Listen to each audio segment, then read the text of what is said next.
All right, our next topic is quite fitting as we just discussed two NBA 8 seeds.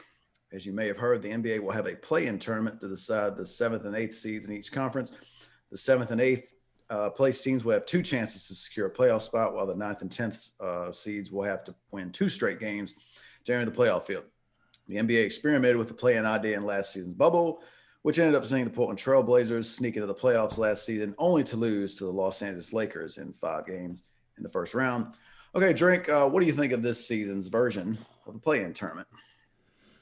I mean, I would say I like it better than last season's version of it. I mean, but it was new changes. People don't like change, so that's what it was. Now that we get the second installment of it, I like it. I like it for a couple of reasons. But my number one overall reason why I like it is because I think a lot of the so it's 8 teams total, 4 teams per conference, right? And I think of those 8 teams, 4 to 6 of those teams are teams that we don't talk about a lot. The major media probably don't talk about a lot because it goes hand in hand with national TV, national televised TV, right? So if you plan on the league pass for 80% of the season, unless your team is just killing it, you're probably not going to get talked about a lot. And but if you plan on ESPN, TNT or NBA TV every other, day, you're going to get talked about a lot. You're on the national TV. The reason I bring that up is because I think the play-in games for teams like, as of right now, how it sits in the East is the 7 seed Celtics versus the 8 seed Knicks, 9 seed Pacers versus 10 seed Bulls. If we just take that, you said this earlier. We didn't talk about the Knicks on 3 different occasions since the NBA season started. We didn't talk about Boston probably 4 or 5 times since the NBA started, right? We haven't talked about the Bulls not one time outside of the fact that they traded for Vucevic and all that, right? That's seriously, that's the only time I remember talking about them, right? And then the Pacers, Victor Oladipo left. We did talk about Malcolm Brogdon. I think we talked about him like once or twice this I season. think we've done one Pacer game. Okay, so for most purposes, right? The Pacers and Knicks been talked about. They're a big brand. They're located where they're located. We got it. But the Pacers and the Bulls could use the spotlight that's going to come with the play-in tournament. They can use that ESPN or that TNT or the NBA TV spotlight, whoever going to have this. They can use that spotlight to show that they might be a competitive team like Portland did last year. We knew Portland was capable. We had to wait on your boy Nurkic to get healthy, all that good stuff.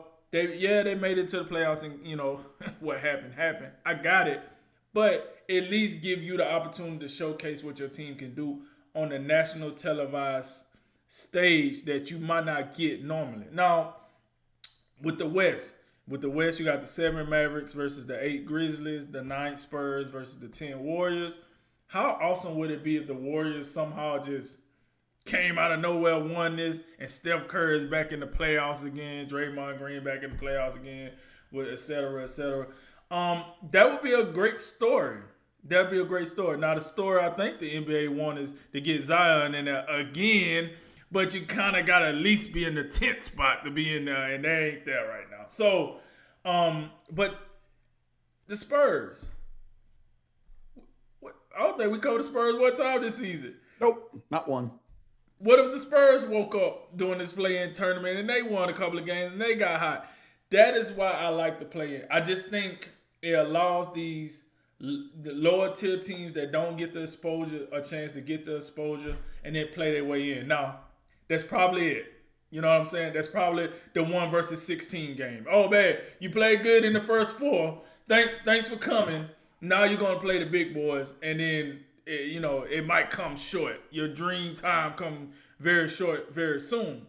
But I do like the additional opportunity it provides. And listen, are we really going to be mad for more basketball, whether we think it's useless basketball or not? It's more basketball. Like I told you before the show, hell, I just be happy to know that it's going to come on because I'll be scared. I have anxiety at night that I'm going to wake up in the morning and like, hey, they had to cancel the NBA season again. Hey, they had to cancel the NFL season again. They had to cancel MLB season, whatever, so on and so forth. So I get nervous sometimes. So more basketball, I'm happy. Bring it on. And you pointed this out to me this morning that I wanted to bring up. The playoff is going to start with these 8 teams. It might not be these 8 teams we just named, but 8 teams nonetheless. They're going to play these play-in games. The one thing that I think people overlook with this, just the playoffs in general this year, is you will have a very small footprint of fans. I got that. However, everything else will still be in play. The travel, the schedule, the 1 day in between travel, the 2 days once you get to the conference finals and then the NBA finals, all that stuff is still going to happen. So that matters when you think about these play-in games. For example, let's say the Bulls, 10th seed Bulls, right? Let's say they stay in their spot. That means they're going to have to travel to Indiana to play their play-in game. And if they have to play the other team, the winner of the other game, they're going to either have to go to New York or go to Boston. That's a lot of travel. And the real playoffs haven't even started yet. So then, once you get locked in, let's say they win and they get locked in against the 1 seed Nets, guess what? Now you got to get ready to travel to Brooklyn for the first 2 games, and so on and so forth. That part of the playoffs is still real. They took that feel out from the bubble last year when everybody was just going from the hotel to the gym. Now you have to add that in. I think that matters. I really do. So the playoffs start earlier for 8 teams, and I like it. I like the sense of urgency. I'm all about the sense of urgency. That's my number one thing. I love it. So I don't have a problem with it. I really don't. And like I said, it at least gives these lower tier teams a chance to make a name, give them some rhythm, get them up going again like Portland did, and then give us it. For me and you, it give us something else to talk about. At the end of the day, it give us something else to talk about. And so I like it. I like the sense of urgency. I can't wait to see what 8 teams we get this year and see how that work. But I'm into it, man. I'm into it. Yeah, I think I do agree with 2 points. The ending point you made about being something to talk about. Love that. Because it is another topic. It's almost like it's almost kind of like a wild card type round sort of thing, or like all of these teams are wild cards because now they have to do something further to actually really kind of get in the field. And the point about more basketball. So I'm not a huge proponent of this. I really didn't like the play-in scenario last year. I do think this is a little bit better because last year you had the stipulation of it's going to be 8 and 9, but only if the 9 seed is 4 games within striking distance or something, which is why the East didn't even have to bother with it because they invited the Wizards down to the bubble, and that was somewhat a mistake because they didn't participate all that well. But outside of that, I mean, I think if you're a team like the Chicago Bulls and Golden State can be thrown in this as well. I mean, I know it's not the full 82 game season, but you still get 72 games to prove you belong. You haven't proven it yet. So this whole, it feels kind of gimmicky to me. But the Bulls are a new team, right? I mean, I understand what you say about the Warriors, but the Bulls, then they like get a new team and like playing a little better. If that's it, and the Bulls had, their trade deadline was somewhat confusing to me. But I mean, if the goal is to kind of, de-incentivize tanking and playing the draft lottery, then and the Bulls, and this is, this is the kind of thought process behind what the Bulls are doing. I'm not gonna be mad at them. I still think, like you have 72 games, you already just by sheer probability have a better than 50% chance to make the playoffs. So now we're at a situation where only when at the end of the regular season, only 10 teams out of 30 have been eliminated. Now you have, your 9th and 10th seeds, which are probably more than likely going to be under 500.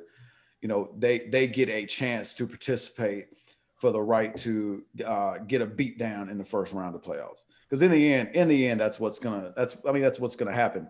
If you're a ninth or 10th seed, you have to beat each other and then play the loser of the 7 and 8. So the best you can hope for is to be an 8 seed. And I mean, I know we've seen it before. Golden State, years ago, they took down one of the Dirk-led Mavericks teams.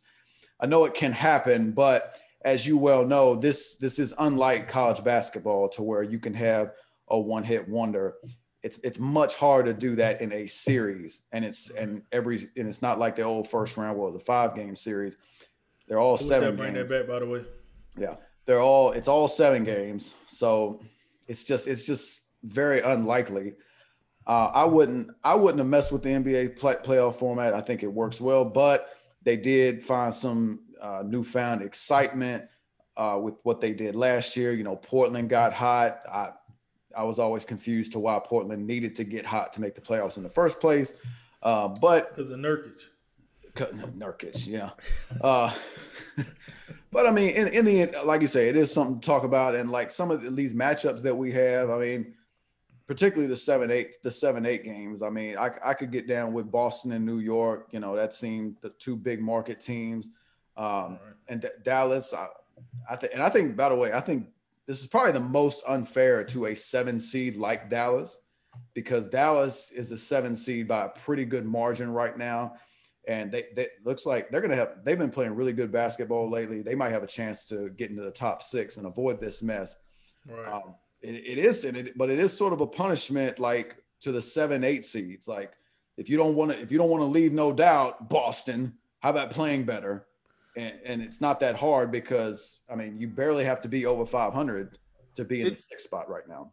So I guess my question is it a punishment, or are you lighting a fire under those teams, behind a little bit? Because like we talked about earlier, you can go to sleep the 6th seed, wake up the 7th seed, and now you got to get ready to go play a couple of games, So does that, once again, the sense of urgency, what I like, does that make those teams, if I'm in the 6th seed right now, I think we got to maintain this 6th seed, because we don't want to go play 2 or 3 extra games before the playoff even starts. Yeah, you can certainly look at it that way. I mean, in the end, like, you don't want to be in this position. You have to play better. And I think definitely for a team like Boston, we get caught up. We've been caught up on Boston so much this season, but this is a perfect example how, you've been playing, inconsistent, mediocre basketball, especially compared to how much talent you have. It's definitely, if nothing else, maybe it's something that you can use if you're a coach as like an accountability measure. The NBA, like, they're opening it up to 9 and 10 teams, but also saying 7 and 8. If you don't want to leave any doubt, you got to be better. You need to be in that top 6 to avoid this play-in scenario. So, I'm not the hugest of fan. I'm not the hugest of fans of it, but in the end, more basketball. Not going to say no to that. And it always could be worse, like it was last season when there was nothing going on.